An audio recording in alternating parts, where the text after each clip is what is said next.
Hi everyone, this is the beginning of chapter 11, specifically 11.1, talking about a chi-square goodness of fit test.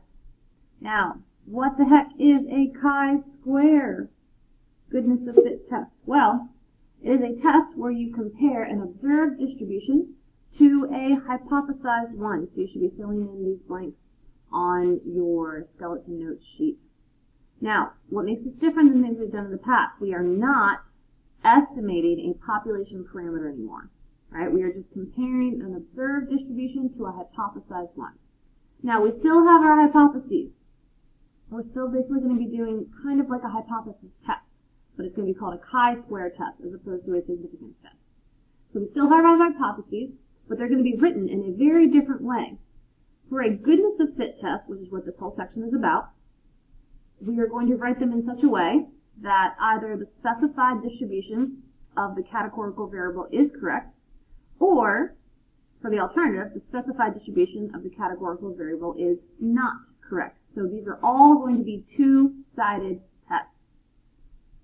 Now, if we were thinking about our M&M example from class today, our null, could have been the company's stated color distribution for the M&M's milk chocolate candies is in fact correct.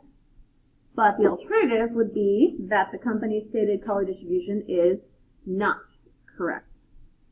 Now, the difference between counts and proportions. You can state your hypotheses using proportions. So, in your example in class today, we looked at, for example, the proportion of blue would have been 0.24 for the population. So you could have written all of those out, but then for your alternatives, you would have said at least one of those proportions was not true.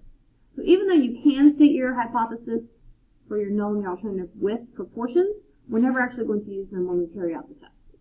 We have to calculate our chi-square using counts. Now there's two kinds of counts. There's the observed count, which is when you ask yourself how many, of each color were in the bag, and then the expected count. This required you to do some calculations based on what you would expect there to be from the distribution that was given to you and your sample size. So if I had only 20 in my bag, I would expect to have 4.8 blue M&Ms.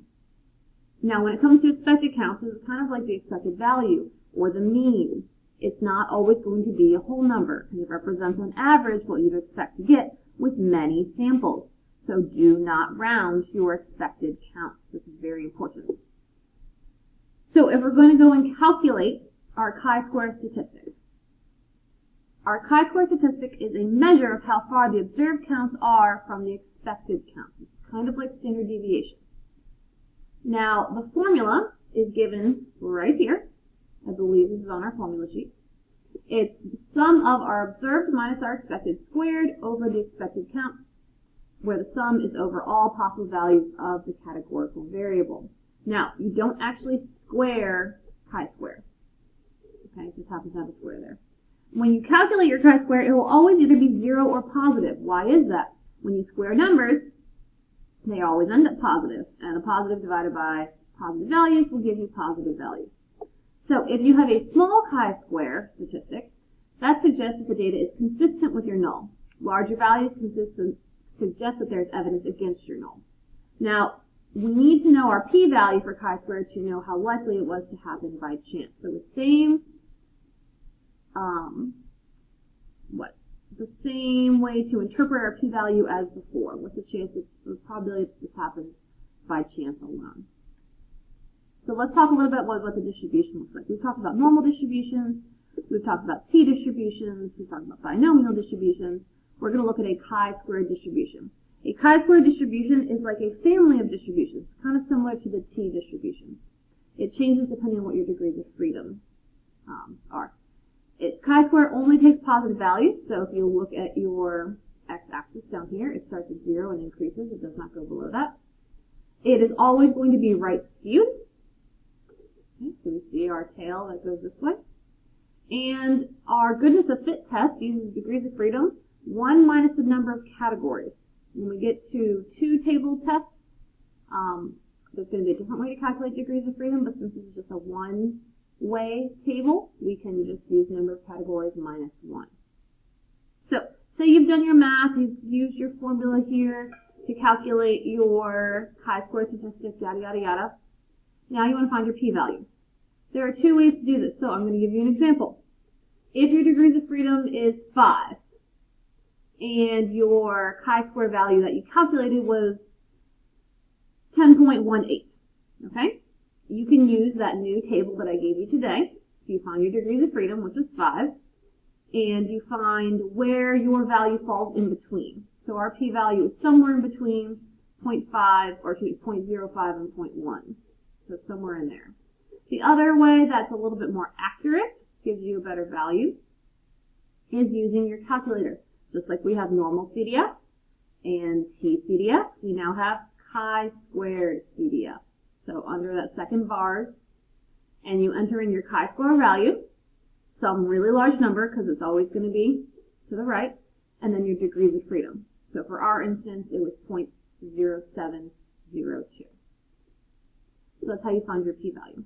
When we get to class tomorrow, we're actually going to walk through and use a full chi-square goodness of fit test. So we're going to go through our full 4-step process. Now, things that are going to be different, I'll tell you now. The hypotheses, which we already talked about, they're going to look a little different. When it comes to testing your condition, we're not testing for normal anymore. So we're not worried about our counts being greater than or equal to 30 or even 10. Now we're going to look at our expected and see if it's bigger than 5. So that's why it's really important to have your expected values or expected counts calculated to see if they're all bigger than 5, which will let you then do your test. So then we'll use our formula to calculate our chi-square statistic, find our p-value, and come to a good conclusion. So you don't need to do this evening. This is for class tomorrow. But this was just a brief rundown of all of the things in the background about chi-square goodness of fit test. If you want to know more, feel free to read in your textbook. Pages 678 through 685 is a good place to start. And we will pick this up in class tomorrow. Have a good night, guys.